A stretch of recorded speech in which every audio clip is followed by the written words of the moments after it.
நம்ம கோபி சுதாகரோட சொசைட்டி பரிதாபங்களை எதிர்த்து அடுத்த கோமாளி சொசைட்டி பாவங்கள் அப்படின்றது ஒரு அந்த வீடியோவில் வந்து பர்டிகுலர் சமூகத்தை வந்து வேணும்னே வந்து தாக்குற மாதிரியும் இந்த ஒரு அவப்பேரை ஏற்படுத்துற மாதிரி வந்து வீடியோ வெளியிட்டிருக்காங்க. அந்த வீடியோ வந்து ரொம்ப எங்களுக்கு வந்து ஒரு மன உளைச்சலை கொடுக்குற மாதிரி. அதுக்கு தானே போட்டது, உங்களுக்கு மன உளைச்சலை கொடுக்கணும். அதாவது நீங்க ஏதோ செய்யாததை சொன்ன மாதிரியும் பண்ணாத அட்டூழியத்தை அவங்க வெளிச்சம் போட்டு காட்டின மாதிரியும் அங்கங்க முக்கு கூவிட்டு இருக்கீங்க. இதுல வேற கம்ப்ளைண்ட் வேற. மொளாப்பொடியை தூக்கி போட்டு தானே நீ வந்து வெட்டின, அவன்கிட்ட ஒரு 60 கொடுத்து நேருக்கு நேரம் வெட்டிக்கிற வேண்டியதானே அப்படின்ற மாதிரி ஒரு வன்முறையை தூண்டக்கூடிய வகை. எது அவன் வெட்டுனது உனக்கு வன்முறையா தெரியல, ஆனா அவங்க வீடியோ போட்டது உனக்கு வன்முறையை தூண்டுற மாதிரி இருக்கு. அந்த வீடியோல அந்த மாதிரி பார்ட் ஆட் பண்ணதுக்கு காரணமே நாங்க வீர பரம்பரடா எங்க பொண்ணை காதலிச்சா வெட்டுவோம்டான்னு சொல்லிட்டு அவன் போட்டோவை போட்டு வீரன் அது இதுன்னு ஒரு போஸ்ட் போட்டுக்கிட்டு இருந்தாங்க. வரும் அந்த போஸ்ட்டுகளுக்கு பதில் சொல்ற போஸ்டர் அது மிளகா பொடியை தூவி விட்டு ஒருத்தவன் வெட்டி கொண்டு விட்டு அதுல என்னத்த வீரம். ஒரு கிளிப்பு போடுறேன் வேணா பாரு. ஜாதி ஆணவ படுகொலை பண்ண ஒரு கொலகாரனை போலீஸ் விசாரணைக்கு கூட்டு போகும்போது அவனுக்கு என்ன பாட்டு போடுறான்னு பாரு. உங்க ஜாதி வரி கும்பல்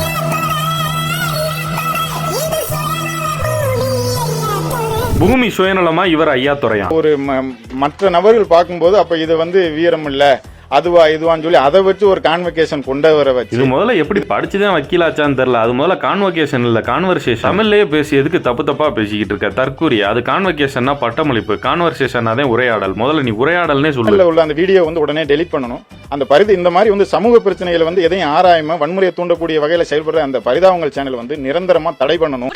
முதல்ல உங்களை மாதிரி ஆளுகளை இந்த உலகத்துல இருந்தே தடவணும்டா. அப்பதான்டா அந்த நாடு உருப்படும். நம்ம எங்க ஜாதியை வந்து ரொம்ப மட்டப்படுத்துற மாதிரியும் இவன் நாங்க எல்லாமே ஒரு படிப்புள்ள அறிவு இல்லாத மாதிரியும் ஒரு காட்டு மிராண்டியர் போலும் சித்தரிக்கிறாங்க. சித்தரிக்கல, அதான் உண்மை. சும்மா போயா கான்வொகேஷன்.